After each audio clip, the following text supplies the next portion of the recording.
Howdy, folks. I'm the fossilized remains of the first letter E. I'm Amber. And here's some Reddit.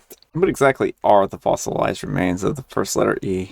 Maybe it's like a parchment with like the first E, wherever that came from. Alright, folks. Our first letter is titled, Am I a Jerk Because I Let Someone Cook For Me and then went back on my word on cleaning up after them afterwards like I said that I would? So I'm a 34-year-old female, and I've been happily single for 6 years following a divorce at 28. I have used this time to advance significantly in my career and save up as much money as possible, because I couldn't imagine ever wanting to be in a relationship again.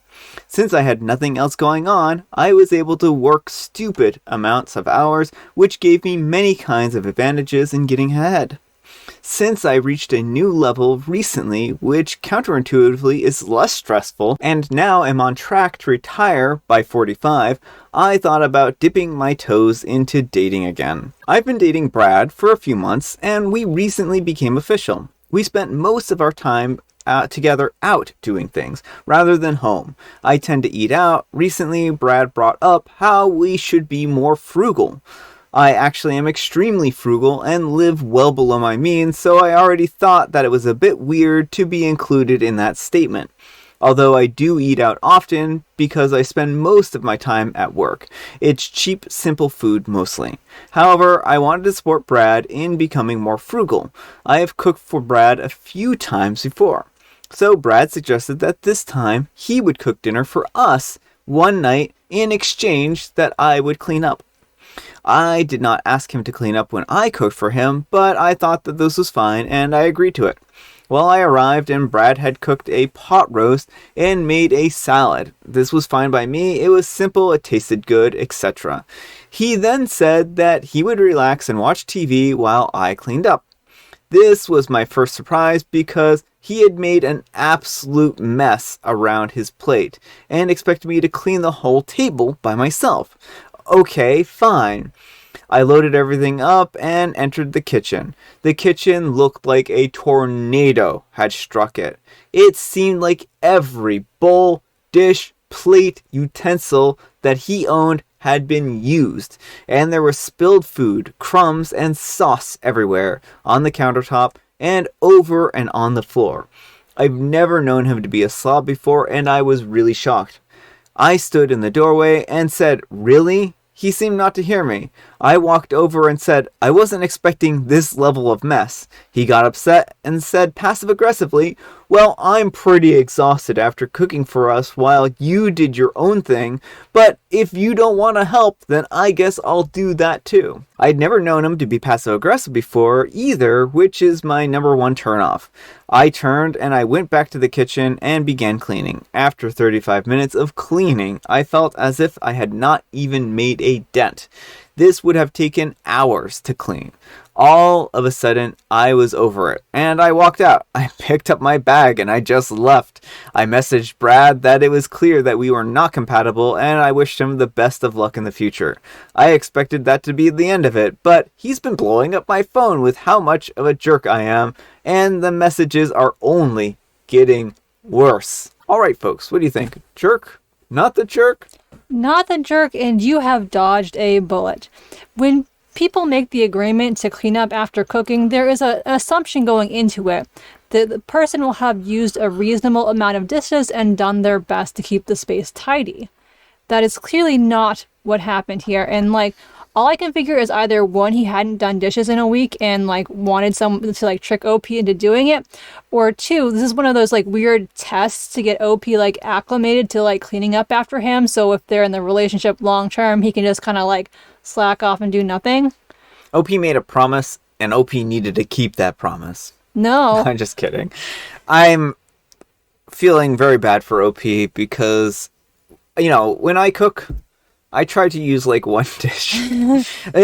There's so many meals that you can make using just a single dish, and it's absurd that sometimes you have to that some of these recipes call for you simmer something over here and then cook and boil something over here and blah blah blah blah blah, and I really strive to take those recipes whenever I see them, and I'm like, how can we make this in one dish as opposed to 18 different smaller dishes. So I feel bad for OP because it's clear that he just doesn't know what he's doing in the kitchen if he's making this much of a mess.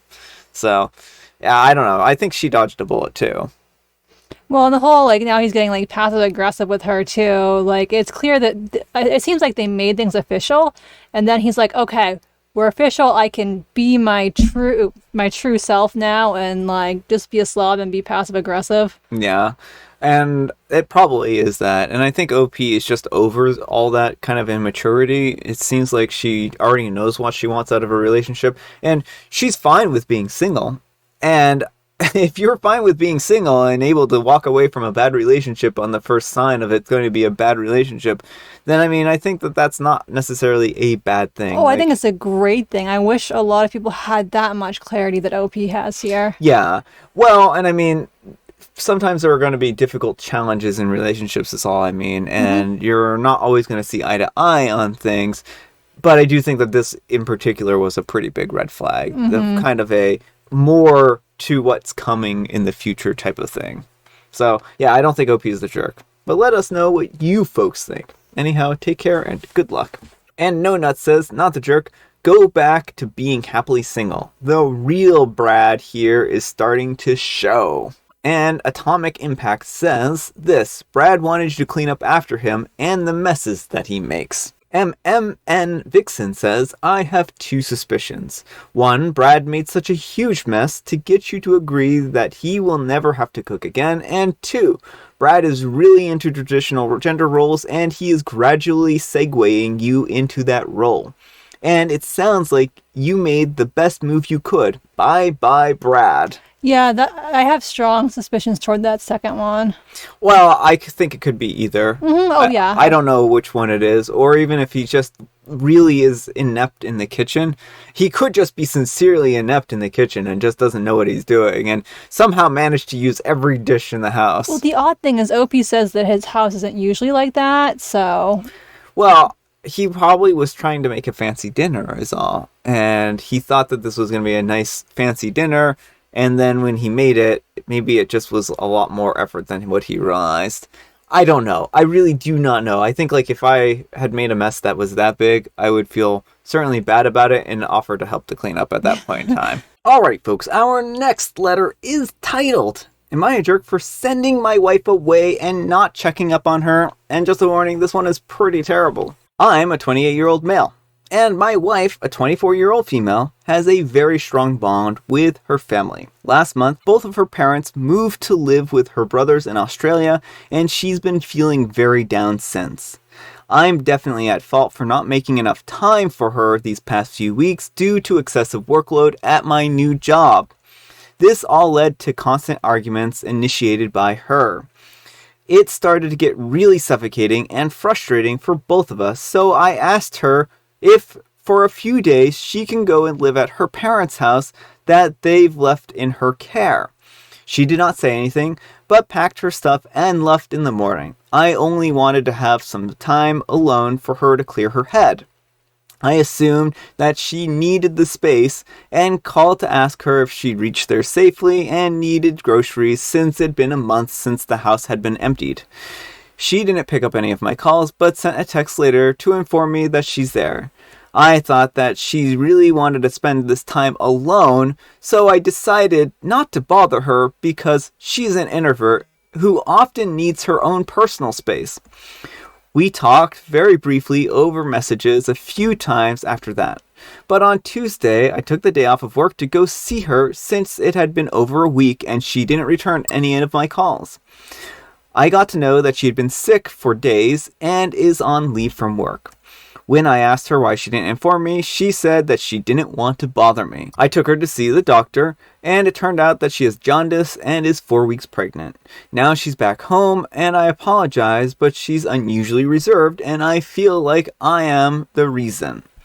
My intention was only to give her some space and have some time alone for myself. I really love her and never intended to hurt her at all. Am I the jerk? Alright folks, what do you think? Jerk or not the jerk? yes, you're the jerk. Like, your wife needed support, and you're like, I can't deal with this. Go somewhere else. Well, I think the big thing is that she was saying to him, I need someone, I need your attention, I need your care, and I need your time right now. And OP even admits at the beginning that he should have spent more time with her. But then his solution to spending more time with her is to send her away to be by herself. No friends, no family, nothing. Just like, you be isolated for a week. It's like, she made her needs clear. And I understand, juggling a new job can be difficult, but you also have to understand when your partner is going through a hard time, you have to find a way to make time for their needs. And to just be like, well, you're making my life too difficult. So, because he's like, oh, well, I wanted her to have some space too. It really sounds like you wanted space. Yeah. And you're like, she made it clear that she wanted support. And so why would being in an empty house be supportive? Yeah, well, OP made this unilateral decision that she needed to be alone. And even though that's exactly opposite of what she was telling him.